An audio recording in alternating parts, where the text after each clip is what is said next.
Olá, queridos, Deus abençoe você, Deus abençoe sua família, sua vida. Estamos aqui de volta, Pastor Sérgio, esse amigo que vos fala. E se porventura você não se inscreveu no canal, se inscreva, ative o sininho de notificações, deixe o seu like, para que todas as vezes que colocarmos um vídeo, trazer uma reflexão, você receba em seu aparelho, seja edificado e abençoado e possa abençoar outros também. Eu quero orar com você, porque tudo começa bem quando começa com oração. Você já orou hoje? Você já levou a Deus uma palavra de oração? Então ore comigo. Esse é o seu momento. Essa é a sua hora. Deus, em nome de Jesus, queremos te louvar pela bênção da oração, pela liberdade de poder estar aqui falando contigo. Eu oro por essa pessoa que comigo ora também. Abre as portas desse momento para esta vida. Aceita e considera a oração deste seu servo, desta sua serva, em nome do Senhor Jesus, independente do credo religioso dessa pessoa, seja ela alcançada por ti, meu Deus, com graça e poder, em nome de Jesus. Você que crê, diga amém. Muito bem, eu quero iniciar essa reflexão fazendo uma pergunta para mim e para você. Qual a realidade da sua vida hoje? Qual é o cenário em que você se encontra hoje, em pleno século 21, qual é a realidade da situação que você está vivendo? Seja ela boa ou ruim, esteja você no alto dos montes ou nos vales da vida, qual a circunstância que você está vivendo hoje? E dentro dessa pergunta, à luz da palavra de Deus, quero deixar para mim, para você, para nós, algumas lições preciosas que Jesus nos deixa ao encarar a vida com realidade, com transparência, sem arrudeios, com franqueza, como ela nos apresenta. Que às vezes a gente quer mascarar a vida, já percebeu isso? De vez em quando a gente quer fazer alguns arrudeios, a gente quer interpelar a vida com contratempos, mascarar, fazer de conta, fingir que não está acontecendo isso, fingir que não está acontecendo aquilo. Mas Jesus nos dá uma receita. Ele vai nos ensinar como nós devemos nos portar diante da realidade da vida, esteja ela nos trazendo bons momentos ou maus momentos, esteja ela nos trazendo tristezas ou alegrias, esteja ela nos confrontando ou não. Jesus vai nos trazer lições maravilhosas e lições que vai nos fazer vencer toda e qualquer circunstância da vida. A primeira pergunta, a primeira questão em pauta em relação à realidade da vida que vivemos hoje é: que realidade eu e você estamos vivendo? Estamos vivendo um tempo de censura ao que é certo? Será que você está vivendo esse tempo? Será que estamos vivendo um tempo onde as pessoas estão limitando nós fazermos aquilo que é certo? Será que é esse tempo aí que estamos vivendo? E se formos olhar direitinho, estamos vivendo uma realidade que é um fato. Estão colocando censura no que diz respeito àquilo que é certo. Exemplo, estão nos confrontando e dizendo que a igreja não é algo essencial, não é? Você está vendo aí, né? A mídia e enfim o governador está colocando estampado aí que a igreja não é algo essencial, ou seja, está nos limitando a fazer aquilo que é certo. Como Jesus se deparava diante dessa situação? Ou quem sabe alguém está limitando você a fazer aquilo que é certo em alguma outra área? Como Jesus se comportaria vivendo essa realidade que eu e você estamos vivendo hoje? Lucas capítulo 6, versículo 12 vai dizer a seguinte expressão: num daqueles dias, Jesus saiu para o monte a fim de orar e passou a noite orando a Deus. O texto sagrado diz, num daqueles dias. Que dias eram esses que Jesus estava vivendo? Se você ler o contexto desse texto, no capítulo 6, versículo 1, Jesus ele é confrontado por alguns fariseus, porque Jesus passava por algumas lavouras de cereais e os seus discípulos começaram a colher, começaram a comer, a debulhar espigas, e os fariseus começaram a repreender ele, a falar com ele que não era permitido fazer aquela colheita e se alimentar no sábado. Jesus responde: vocês nunca leram o que fez Davi? Quando eles e seus companheiros estavam com fome, entrou na casa de Deus tomando pães, o pão da presença, comeu o que apenas os sacerdotes era permitido comer, deu também aos seus companheiros. Então disse Jesus: o Filho do Homem também é Senhor do sábado. Você vai observar que eles censuram Jesus, limitam Jesus de fazer algo que diante de Deus era justo fazer. E Jesus vai interpelar eles e perguntar lá na frente: que é mais válido diante de Deus? O matar a necessidade do corpo, ou seja, o se alimentar, ou o preservar o sábado? Jesus está dizendo: a vida é melhor do que qualquer tradição. A vida é superior a qualquer tradição religiosa. Então você vai observar que Jesus também vive um momento de censura. Mas o texto sagrado vai falar que ao invés dele ficar batendo de frente, ele vai orar. O texto sagrado vai nos mostrar que num daqueles dias, esses dias que Jesus estava vivendo, era um cenário de política, era um cenário de um puxa para cá, outro puxa para lá.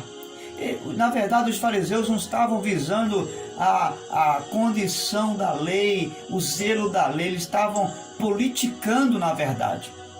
Para você ter uma ideia, até as pessoas que eles iam ganhar para Deus, que na verdade não é para Deus, eles iam fazer um proselitismo. Era o tipo de uma evangelização onde eles conquistavam as pessoas não para Deus, mas para si, ou seja, para compor o seu grupo de religiosidade. Então você vai observar que Jesus vivia em um momento de política, em um momento de censura, e ele não é detido, ele não para por conta dessas coisas, ele vai orar. O que Deus está dizendo para mim e para você é que nesse momento de censura, de limites, não existe coisa melhor para mim e para você fazer do que viver uma vida de oração. É isso que eu e você precisamos fazer. Vamos orar, e vamos orar com intensidade. Não se limite às circunstâncias que você não está podendo fazer. Aquilo que você não está podendo alcançar, aonde você não está podendo chegar, Deus vai ao seu encontro, através da minha e através da sua oração. Os paradigmas e todas as barreiras saem de nossa frente quando nós nos colocamos de joelho na presença de Deus. Segunda questão e pergunta é: eu e você estamos vivendo nesse tempo presente movido pelo que as pessoas pensam ou não de mim e de você? Você é uma pessoa que vive movida pelo que as pessoas pensam ou não deixam de pensar de você? Qual é a sua postura diante dessa realidade hoje?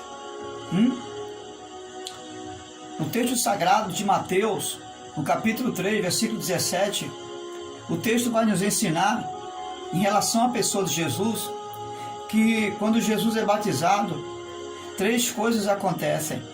Os céus se abrem, o Espírito Santo vem sobre ele, e uma voz do céu brada dizendo: este é o meu Filho amado. Escute, nós precisamos aprender com Jesus, que não importa o que as pessoas venham dizer de mim ou de você, o que importa é o que eu sou para Deus.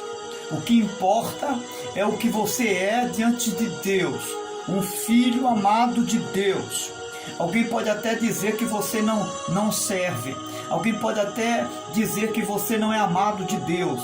Alguém pode até injuriar você de alguém que não é de Deus. Mas Deus está dizendo: você é o meu filho amado. Jesus vivia sob essa base espiritual.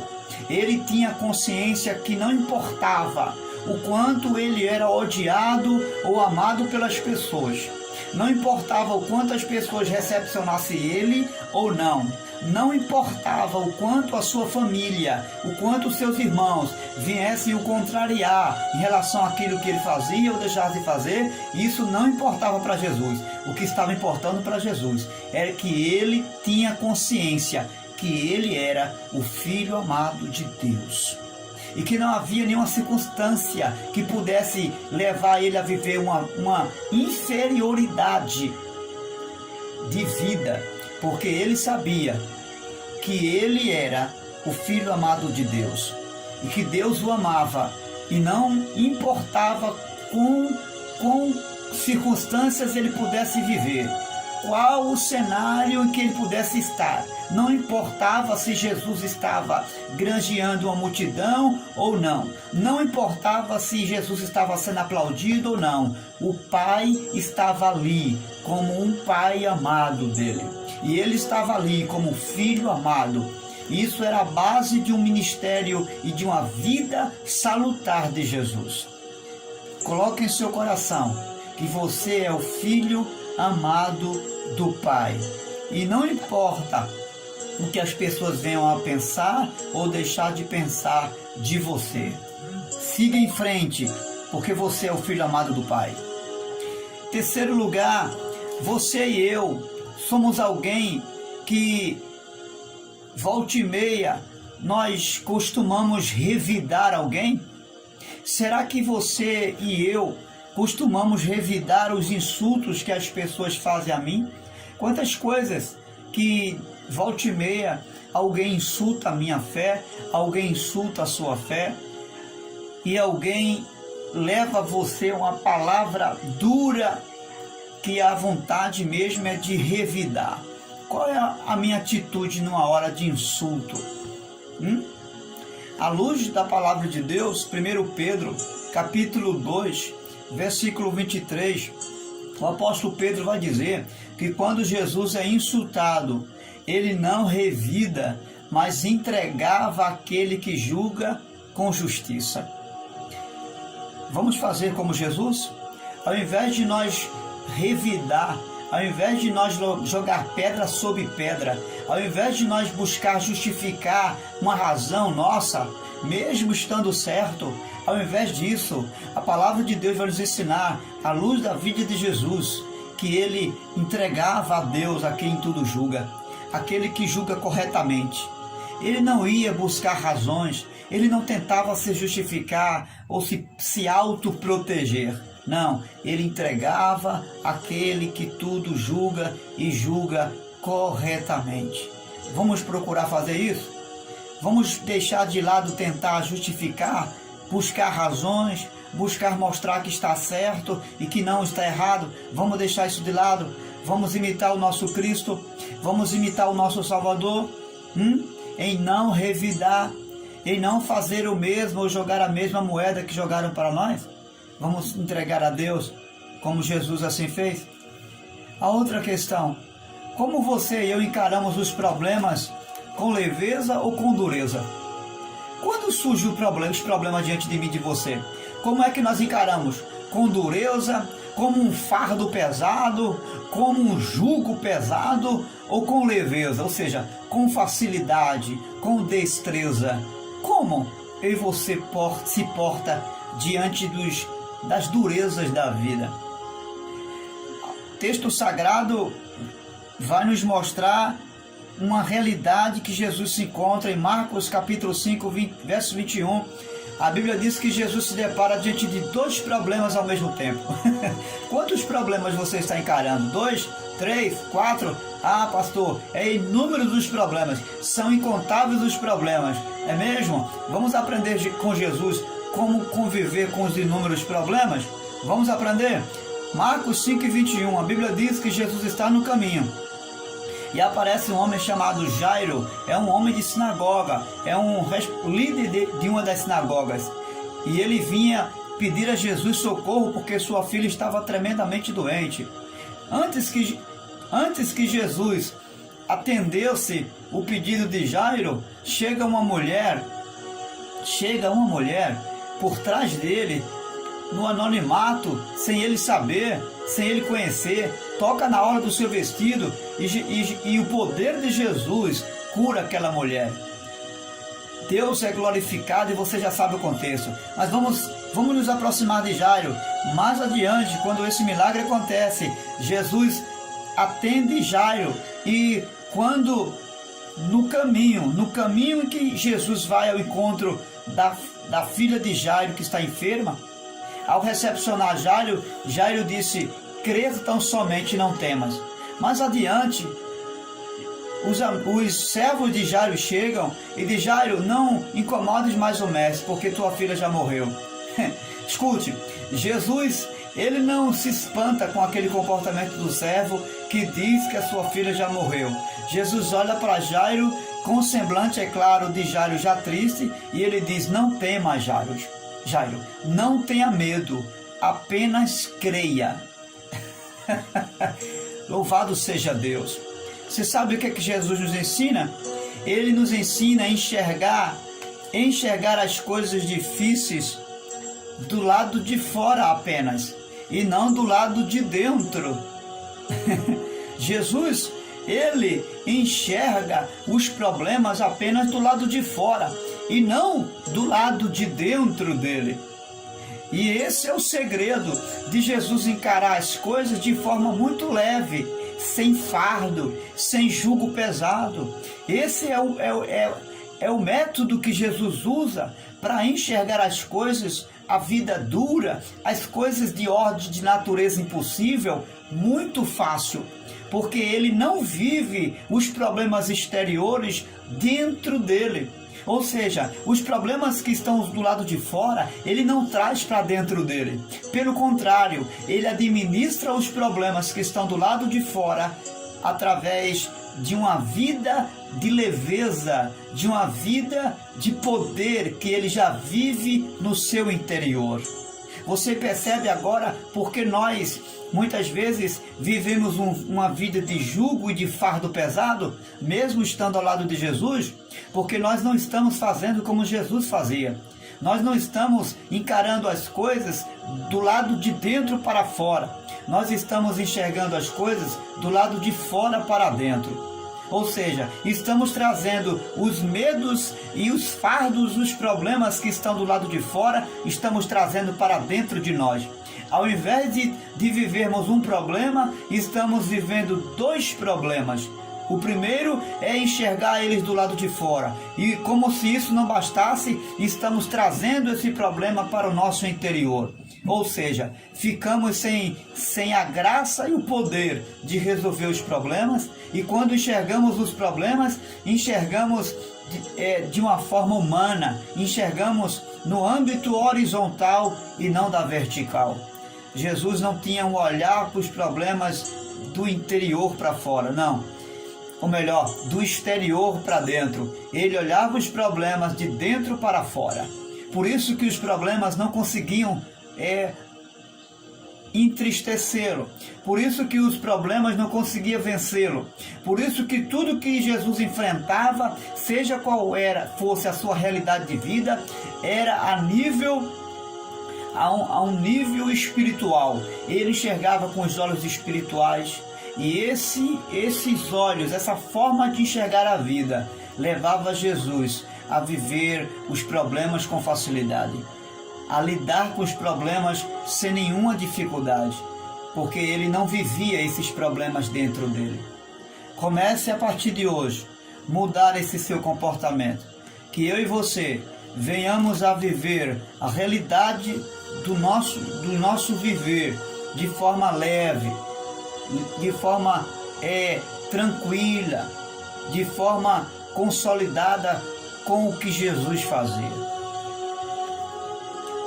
Uma outra pergunta: qual é a realidade da sua vida e a minha hoje? Você vive esperando o favor dos outros? Você é alguém que vive dependendo de que os outros façam algo para você? Você está vivendo essa realidade? Você vive esperando o favor dos outros? Qual a sua resposta? Ou você vive em função de agradar A ou B, ou em função de fazer a vontade da multidão? Qual a sua realidade hoje? Qual a sua perspectiva de vida em todos os aspectos? O que você faz é para agradar A, B, é para chamar a atenção da multidão? O que você faz está ligado? Qual é a motivação daquilo que você faz? Qual é a razão? Qual é a circunstância que leva você a fazer ou deixar de fazer, ou viver ou deixar de viver a vida? O texto sagrado em João, no capítulo 6 e versículo 38, Jesus vai dizer uma expressão bem interessante. Ele disse que veio para fazer a vontade do Pai. Tanto a mãe de Jesus quanto os irmãos vão atrás de Jesus. Ele está dentro de uma casa cultuando, ensinando. E chamam ele e diz: olha, tua mãe e teus irmãos estão te chamando. E Jesus manda um recado: olha, minha mãe, meu pai, meus irmãos são aqueles que fazem a vontade de meu Pai que está nos céus. Jesus está dizendo que ele tem um compromisso, e um único compromisso com o Pai. Que o compromisso dele é com aqueles que fazem a vontade do Pai. Observe que Jesus ele tem um linear de vida. Ele inclina-se para uma única pessoa, não para a multidão, não para A, para B. Ele não está preocupado em função, vivendo em função de agradar a mãe, pai e irmãos. Não, ele vive em função de agradar uma única pessoa, a vontade de Deus. E tudo que ele faz é em função de chamar a atenção de uma única pessoa, o Pai que está diante dele. Ele não vive em função de chamar a atenção da multidão que lhe cerca, nem dos espectadores que estão lhe observando com outras motivações. Não. Ele só tem uma motivação para viver: fazer a vontade de Deus. Quem sabe você está vivendo uma vida frustrada, porque você tem feito algo para chamar a atenção das pessoas. Porque quem sabe você tem ficado triste porque quando posta alguma coisa, quando faz alguma coisa na igreja, quando deixa de fazer, as pessoas, você não consegue chamar a atenção das pessoas. Você já observou que tem pessoas que colocam a foto numa rede social esperando ser curtido por alguém? Tem outros que abrem uma rede social e busca milhões e milhões de pessoas para segui-lo. Outros buscam seguidores. E isso afaga, isso traz uma certa massagem para o coração de muita gente. Você observou que isso tem levado muita gente a viver como uma função disso? Tem pessoas que não conseguem viver em função de outra coisa, senão em chamar a atenção do outro. Isso é uma doença. Eu não estou nem aí se o vídeo que eu posto, se uma mensagem que eu deixo numa rede social, se uma mensagem que eu coloco, ou se uma foto, ou se uma informação que eu posto, se alguém está lá curtindo, se alguém disse alguma coisa ou deixou de dizer, ou falou alguma coisa contra o que eu esperava, eu não estou nem aí. Sabe por quê? Porque eu não vivo em função dos aplausos e do que as pessoas acham, vão deixar de enxergar meu respeito, querido. Eu vivo em função de agradar a Deus e de fazer a vontade dele. Ou seja, eu tenho um delinear, eu tenho um único para agradar. Eu não vivo em função de agradar multidão, eu vivo em função de agradar uma única pessoa, o meu Senhor Jesus Cristo. É isso que importa para mim. Se você quer viver uma vida de acordo com a vontade de Deus, acabe com esse negócio de estar vivendo em função de que alguém enxergue você.